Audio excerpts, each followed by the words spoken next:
Hello everyone, looking forward to being able to share a couple insights as far as folks that are firm runners that are running a tax firm or looking to start up their own RIA.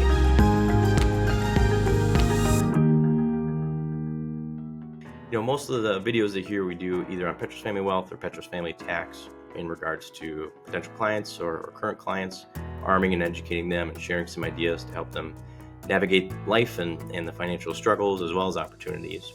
But today I wanted to focus on putting out a few notes here because I haven't seen too many videos out there for folks that are exploring that as an option. So I figured I'd share a couple cents as we head into our second tax season here, starting our own tax firm. Just a little bit of background, Petros Family Wealth, we started our RIA back in February 2023.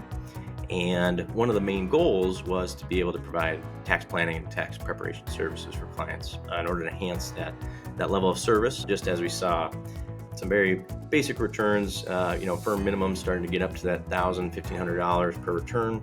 We felt that we could provide good quality advice on the tax side and implementation on the tax side, and just be a resource for folks that, even if they don't engage us with taxes, have that resource available to our wealth clients. Been blessed to have about 8 really great employees here in the RIA world. We manage about $335 million of assets and serve about 400 families. We have one full-time person here on the tax side, the Petros Family Tax side, as well as we build that out. So our goal when we started our tax firm, our goal number one is actually not to make any money. It's just really to enhance the services for our wealth clients. We also want to provide ongoing tax advisory and be more of that proactive, just to help enhance the client outcomes, because taxes tend to be more, their third, second, or even the biggest expense for a lot of our wealth clients. And so how do we mitigate that and plan around that in order to try to provide better wealth outcomes was really the initial goal. When we first started, we were just looking to do 10 tax returns. Through a number of circumstances, we ended up doing 32.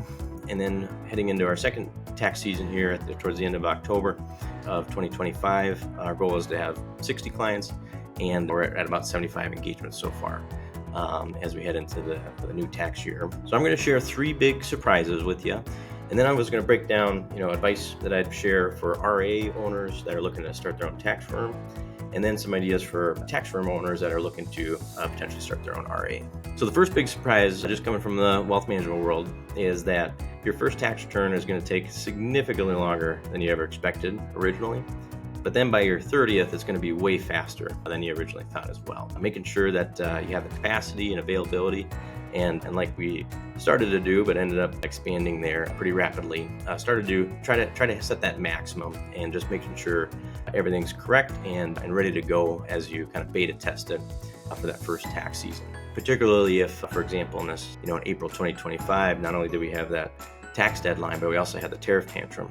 And so when the stock market drops 10% in 2 days, it can put a little strain on the time as you're walking clients through and making sure to help them navigate and make some trades there to put them in a better spot. Just make sure that you limit and beta test to a select number of clients that you feel confident that you'll be able to do a great job for.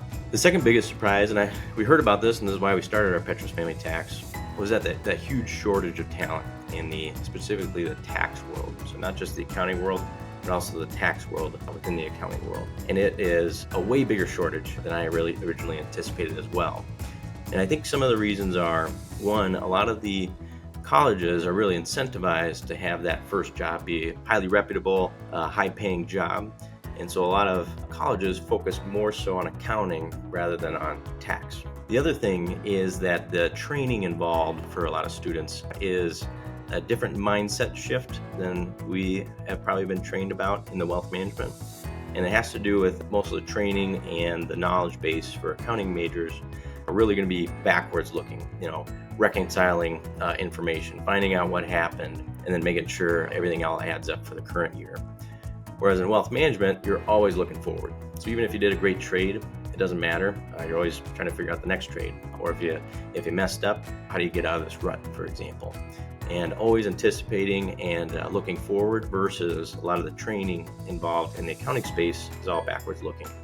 And so when I went back and I did my 9 extra classes in order to get my CPA, I think we spent a whopping 30 minutes on tax advisory, and it was, to be honest, it was pretty terrible as far as what I would say about the extent and the advice that was given. The third biggest thing really has to do with the size and the benefit and the impact you can have with clients. So that's originally why we started Petros Family Tax, is being able to make that positive impact. But holy smokes, how helpful it has been to have that tax firm in-house, where you can help people navigate, they're selling their home, moving to different states. Look, hey, they started their business, and coaching them and throughout the years say, hey, let's touch base on the investments, but also just want to see how your business is doing. And the extent to which, especially for those new businesses, how little they know about that tax system and the FICA taxes and planning around that. So the impact has been even more than I originally anticipated, and it's been very fulfilling to be able to add that tax service for our wealth clients that need it. Now to get into a little more specifics as far as some advice that I would have for RIAs looking to start their own tax firm, and then in a little bit I'll do the other way around. But for RAs looking to get into taxes, the first thing I would do is I would actually start to explore just some truer and firmer partnerships with accounting and tax firms first. And then the other thing would be is if you're looking to be more proactive on your tax advice, the way to think about it is, are you trying to really help with the tax preparation, or are you really trying to expand the tax advisory part of your business? If you're looking to be more of the tax advisory and then not necessarily take on the actual compliance of those actual tax returns, if you're looking just at the advisory, there are great tax advisors out there, but they tend to be 1-4-person shops, and typically on the younger side, and they might be hard to find. But I would first start with that type of partnership, and even possibly, paying them an hourly wage just to incorporate them and integrate into some of your clients if they're open to it. That would be a much lower bar and commitment, but could give you a glimpse of that impact, and then whether or not it's worth it to kind of go to the next level of starting your own tax firm or not. So I would pursue partnerships first, and I wouldn't expect any referrals right off the bat. In regards to that partnership, don't expect any referrals, because one thing that's interesting coming from both ends now is that a great tax client tends to be business owners, real estate investors, whereas a great wealth client tends to be more liquid investors or W-2 clients saving for retirement. And so a lot of times the best clients in both worlds don't always align. That's partially the reason why a lot of these increases in expenses for your basic returns is really they're trying to get away from the typical 1040 client. And so there are tax folks that are interested in getting into that advisory world, but just having maybe a little more formal partnership is probably where I would have started as a first step here for most RIAs. Another point I'd like to make for RIAs is that in the tax world, there is no real shortage of clients. And so you have to be very disciplined on the type of tax clients that you have. Either, for example, only wealth clients are also taxes, or tax clients that are in your repertoires. And so, for example, if we'll only take on tax clients that are have stock options that are vesting over time, or some more liquid investments that they might be able to invest with you. So just be cognizant of that, is that people will find you online, call you out of the blue. And so my recommendation in the RA, especially for younger RAs, be even more disciplined about who you take on the tax side than you normally would even on the wealth side. The other thing to consider here is the capacity planning. So based on experience, as well as some great research from Michael Kitces, is that typically you start to see advisors max out on their capacity, or the quality of their work start to degrade right around that 125, 150 clients or so. In the tax world, your first tax season is always going to be difficult to kind of get through. But eventually, based on some of the estimates I have, in order to provide a comfortable life, maybe that 40, potentially that 50 hours a week during peak tax season, I would say probably the maximum is around that 200. That would allow enough time to be able to implement the returns, but then also do the tax planning throughout the year. And so it does involve a little bit less time per client on the tax side compared on the wealth side. And you might be able to get, over, let's say, a 5-year experience type of person to provide that high quality work, and then an admin, you might be able to get to that 300, possibly 350 relationships. But that's based on my estimates here to be the capacity that a tax person could do with a high quality work, both on the preparation and the advisory side of things. One other point on the tax practice, if you do start one, we went into it just shooting for neutral, not necessarily a profit. And that's what I would lean towards. Some other firms that I'm aware of that have started either going for more of the profit or trying it as a loss leader. There's a lot of contention if you have these kind of two worlds combining here. So if you're looking to start it off the tax firm with a profit, that's going to eventually start creeping up those tax returns. We start in that 5, maybe 600 range type of thing. If you're looking to make a profit on the tax side, it probably has to be in that $1,000, maybe $1,500 range, even for some of the more basic returns. And so that might create some contention where, you're trying to bring on a client for wealth and then give a discount on the tax. That might, whoever's leading that tax firm, that might be a negative impact on their overall compensation. And you don't want to have that contention. You want to try to be one team, one fight kind of a thing. Then on the flip side, if you do it as a loss leader, you're going to see the question in the back of your mind saying like, well, why do we have this loss leader if we're doing profitable business over here? And so I would just shoot for neutral. Originally, we were thinking neutral by end of year 3, year 4. It's looking like we'll probably be neutral by the end of year 2 here. But shoot for neutral is what I'd recommend. Then the last piece of advice is if you are considering starting your own tax firm, I would listen to Jason's stats. That's Jason Daly or YouTube there.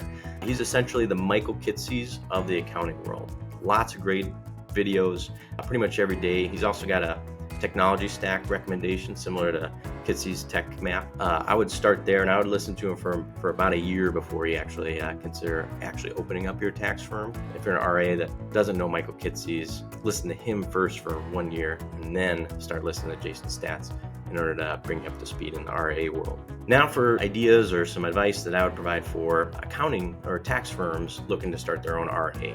So one, I kind of alluded this a little bit earlier, is the mindset shift. So going from always looking into the past and reconciling and finding out what happened and what the impact is today, to taking a look at 5, 10, 15 years out. It's a big mindset shift, and I would just want to be cautioned if you're not ready for that or don't have the tools to be able to help you out with that.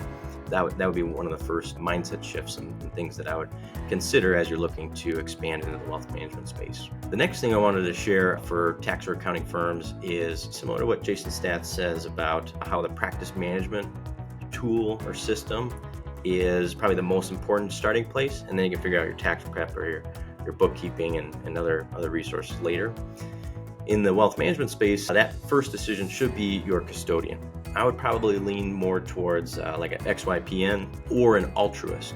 Those are the two firms. So XYPN, for example, I think it's either been co-founded or invested in by Michael Kitces, and they have a great technology and compliance stack that you can kind of layer on. It's a great starting point and a lot of great resources, discounted resources to get you up and running with relatively low cost. And then Altruist is a very forward-thinking custodian, just a great custodian from what I've heard from other RA owners. The other thing is, again, before starting on the wealth management track, I would consider, having that more formal partnership with a wealth manager, and not only, doing combined meetings, but also trying to take a look under the hood. Come to their office, say, hey, show me how you build a financial plan, or could you build one with me for me, and then let's take a look at how you do that. That might be a better starting point, because that might lead to, if it is a great fit, that might lead to having more of a solicitation agreement. So as a CPA, depending on the state, potentially be a solicitor, where if you refer a client to an RA, they can give you potentially a percentage of the revenue. And there's a number of legal obligations in order to accomplish that. But that might be a better starting point than just go ahead and launching right off the bat. The other consideration I would share for tax firms or accounting firms looking to start their own RA is that you have to be ready to go every day of the year. So you're going to get client requests and have client meetings throughout the full year. There really isn't necessarily a slow season, and if a client needs funds and the whole office is out, that would be a terrible outcome on the wealth side. So make sure that you have the capacity where at least one person's available or be able to help out and serve those customers throughout the year. That's one thing that's, again, a little bit of a mindset shift that I've seen from other tax firms out there. And then there was another great point in regards that I saw from DBA Collective, which is an accounting podcast, and they have a peer group network as well. But they interviewed a guy named Matt Kidd. I think he was out of Michigan. But one of the differences or main differences that he shared is that in the accounting and tax world, it's all very much principles based. Whereas in the wealth management world, it's all very much rules based as far as compliance from the SEC.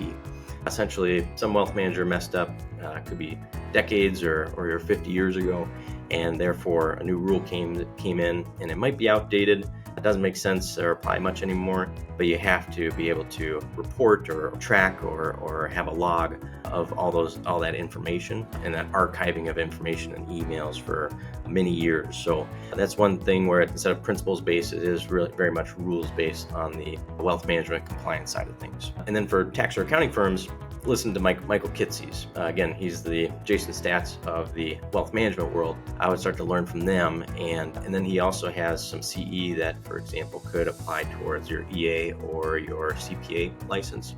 And so if you're just kind of exploring, sign up for that. I think it's a couple $100 a year, but all very good articles, and we use them very often for our wealth management CE requirements, not just for our designations. The last thing I want to share is that in the technology stack, isn't necessarily going to mesh. You're probably eventually going to have to end up with two different systems and then try to figure out more of a manual process to be able to provide that integrated wealth management service. So, we will have a tax only CRM and then a tax and wealth CRM, and integrating the two is going to be a little bit difficult here as we scale. But just be a heads up that you'll likely have to add a good amount of technology stack and services and processes in order to be able to fulfill the commitment of that comprehensive wealth and tax advice. Just understand that, at least from what I've seen, the integration of the two technologies is very limited at this time. And then the last thing, if you're in the accounting world looking to get into wealth management, I would go into it at least committing for at least 5 years. Typically, it takes, in the wealth management world, it typically takes about 5 years for a new advisor to kind of finally hit their stride and get those referrals going. You'll probably be able to do that a lot faster, having that trusted relationship with a lot of your tax clients. But I would at least commit to 5 years. It's a lot harder to get wealth management clients than it is to get accounting and tax clients just in general. So that'd be my 2 cents for folks looking that run firms either in the RIA or the accounting world and trying to expand and provide that comprehensive type of advice for their clients. If you have any questions or you want to learn a little bit more about how we do things, would love to hear from you. I'd also love to learn from you and see what you do, so that way we can all learn and do better for our clients going forward. So hit the comments, message us online, set up a time. I'll have a link here to my calendar as well. But yeah, would love to hear from you and see how we can serve people better going forward. Thank you so much for your time.